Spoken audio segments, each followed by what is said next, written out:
আলামিনের হাবিব জনাব মুহাম্মদ রাসূলুল্লাহ সাল্লাল্লাহু আলাইহি ওয়াসাল্লাম বলেছেন, কিয়ামতের ময়দানে আল্লাহর কসম করে বলছি, সেদিন জাহান্নামীদের ভীষণ কষ্ট হবে আর জান্নাতীদের জন্য অত্যন্ত আসান হবে, অবস্থাটা খুবই আরামের হবে।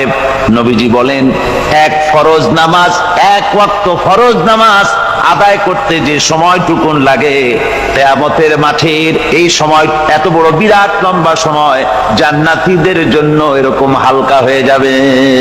সুবহানাল্লাহ। হযরত আবু সাঈদ খুদরী রাদিয়াল্লাহু তাআলা হাদিস কেন বর্ণনা করেছেন, এক ওয়াক্ত নামাজ, একটা ফরজ নামাজ পড়তে যতটুকুন সময় লাগে এতটুকুন সময়ের ভেতরে জান্নাতীদের কারবার শেষ হয়ে যাবে। সুবহানাল্লাহ বিহামদি। আর ওদের কারবার তো শেষই হবে না। وَيَوْمَ تَشَقَّقُ السَّمَاءُ بِالْغَمَامِ وَنُزِّلَ الْمَلَائِكَةُ تَنزِيلًا। ওরা ফেরেশতা দেখতে চায়। সেদিন আসমান সমূহ বিদীর্ণ হয়ে মেঘ পুঞ্জ বেরিয়ে আসবে, আত্মপ্রকাশ করবে।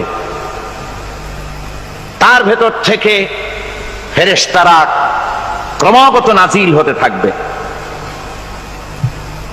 আর অবস্থাটাই হবে, আল মুলকু ইয়াউমাইযিনিল হাক্কু লিররহমান ওয়া কানা ইয়াওমান আলাল কাফিরিনা আসীরা। আর সেদিনে বাদশাহী হবে কেবলমাত্র রহমানেরই। ওয়া কানা ইয়াওমান আলাল কাফিরিনা আসীরা। আর সেই কিয়ামতের দিন, সেই সময়টা হবে কাফেরদের জন্য বড়ই কঠিন। এখানে কিয়ামতের কিছু কথা বলা হচ্ছে, কিছু আভাস দেওয়া হচ্ছে যে আসমান সমূহ বিদীর্ণ হয়ে মেঘ পিণ্ড বেরিয়ে আসবে এবং তার থেকে ক্রমাগত ফেরেশতারা নাজিল হতে থাকবে। আল্লাহর হাবিব বলেছেন, কেউ যদি কিয়ামতের দৃশ্য দেখতে চায় সেজন্য সূরা ইজা শামসু কুবিরাত ওয়া ইজা সামাউ ফাতারাত, ইজা সামাউ শাক্কাত, এই সূরাগুলি যেন পড়ে, তাহলে কিয়ামতের দৃশ্য তার চোখের সামনে প্রতিভাত হবে। কিয়ামতের দৃশ্যটা আসলে কেমন হবে সেই সূরাগুলি তেলাওয়াত করলে সে বুঝতে পারবে।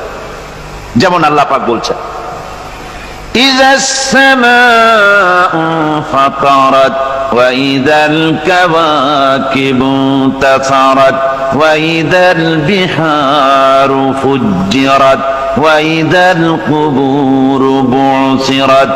যখন আকাশসমূহ চূর্ণ বিচূর্ণ হয়ে যাবে আর তারকাসমূহ বিক্ষিপ্ত হয়ে পড়বে, সমুদ্র মহাসমুদ্রগুলি দীর্ণ বিদীর্ণ হয়ে যাবে, কবরগুলি সব উদ্গীরণ করে দেবে, তার মধ্যে যা আছে সে সবগুলি। আবার আল্লাহ পাক বলেন, ইযাশ শামসু কুবিরাত ওয়া ইযান নুজুমুন কাদারাত ওয়া ইযাল জিবালু সুয়্যিরাত। সূর্য যখন ঢেকে যাবে, তারকাগুলি যখন বিপর্যস্ত হয়ে যাবে আর পাহাড়গুলি যখন চালিয়ে দেওয়া হবে, এই দৃশ্য তোমরা দেখতে পাবে। فإذا النجوم طمست وإذا السماء فرجت وإذا الجبال نسفت। সেদিন অবস্থা এমন হবে, সমস্ত তারকাগুলি স্তিমিত হয়ে যাবে আর আকাশসমূহ দীর্ণ বিদীর্ণ হয়ে যাবে। আর দেখতে পাবে পাহাড়গুলি, সমস্ত পাহাড়গুলিকে উড়িয়ে দেওয়া হবে। আবার অবস্থা আরো কি হবে, فإذا برق البصر وخسف القمر وجمع الشمس والقمر। যখন চক্ষু বিস্ফারিত হয়ে যাবে মানুষের, চাঁদ আর সূর্য নিষ্প্রভ হয়ে যাবে, সব একাকার হয়ে যাবে, চন্দ্র এবং সূর্য তার অস্তিত্বকে হারিয়ে ফেলবে। শুধু তাই নয়, ওয়াহুমিলাতিল আরদু ওয়াল জিবালু ফাদুক্কাতা দাক্কাতাও ওয়াহিদা। জমিন ও পাহাড়গুলির মধ্যে সংঘর্ষ লাগিয়ে দেওয়া হবে আর তা এক ধাক্কায় জমিন এবং সমস্ত পাহাড়গুলি চূর্ণ বিচূর্ণ হয়ে যাবে। সুবহানাল্লাহ ওয়া বিহামদিহি।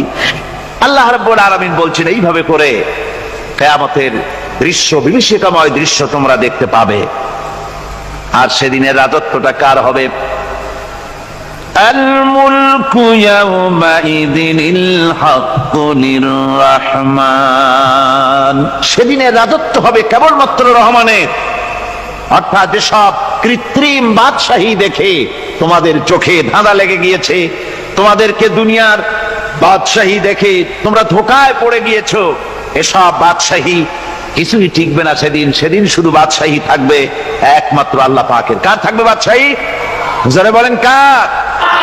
আল্লাহ রাব্বুল আলামিন যখন কিছুই থাকবে না ঘোষণা করবেন লিমানিল মুলকুল ইয়াউম লিল্লাহিল ওয়াহিদুল কাহ্হার।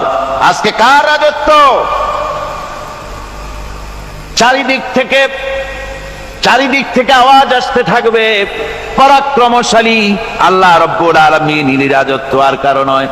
হাদিস শরীফে এসেছে, বুখারী মুসলিম শরীফের হাদিসে এসেছে, আল্লাহর নবী বলেন আল্লাহ রাব্বুল আলামিন তখন তার এক হাতে আকাশ মণ্ডলীকে ধারণ করবেন, আর এক হাতে জমিনকে ধারণ করবেন।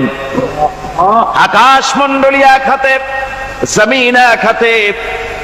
এভাবে আল্লাহ রাব্বুল আলামিন বলবেন আইনাল জাব্বারুন আইনাল মুতাকাব্বিরুন। কোথায় সেই স্বৈরাচারীরা? কোথায় সেই দুর্বিনীত অহংকারী স্বৈরাচার যারা আমার জমিনের উপরে, আমার মানুষের উপরে রাজত্ব চালিয়েছে? তারা আজকে কোথায়? কোথায় সেই অহংকারীরা?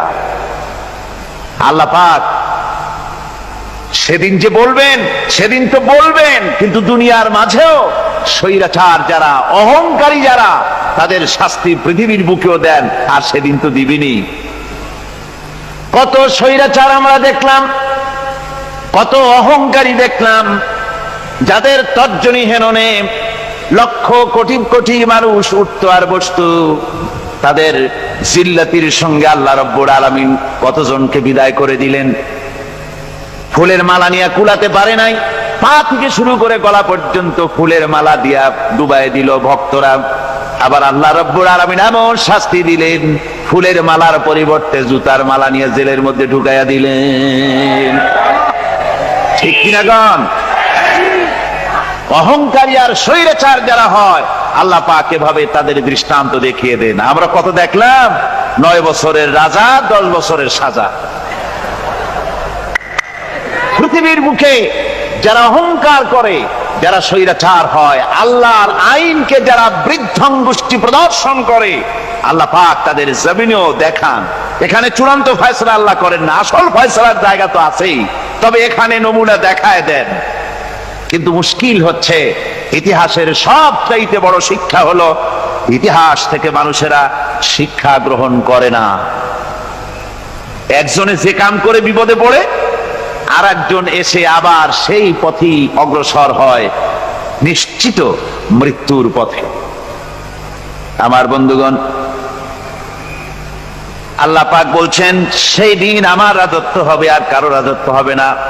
ওয়া কানা ইয়াওমান আলাল কাফিরিনা আসীরা। আর ওই দিনটা, ওই কিয়ামতের দিন হবে কাফেরদের জন্য সবচাইতে কঠিন।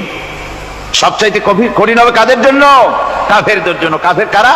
কাফের হচ্ছে তারা যারা নাকি আল্লাহর আইনকে অস্বীকার করেছে, আল্লাহকে অস্বীকার করেছে, আল্লাহর আইনকে অস্বীকার করেছে। ওরা কি?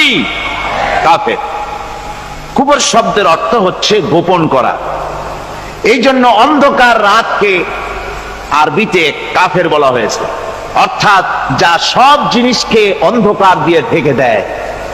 তো কুফর হচ্ছে সেই জিনিস যা মহাসত্যকে ঢেকে দেয়, সত্যকে, মহাসত্যকে ঢেকে দেয় যেই জিনিস, সেটাকে কুফর বলা হয়।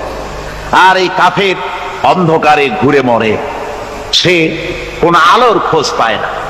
আল্লাহ রাব্বুল আলামিন বলেন, কাফেরদের কথা এখন শোনাচ্ছেন আল্লাহ পাক, والذين كفروا أولياؤهم الطاغوت يخرجونهم من النور إلى الظلمات। যারা কাফের, যারা কুফরি অবলম্বন করেছে, তাদের সাহায্যকারী আর পৃষ্ঠপোষক হচ্ছে তাগুত।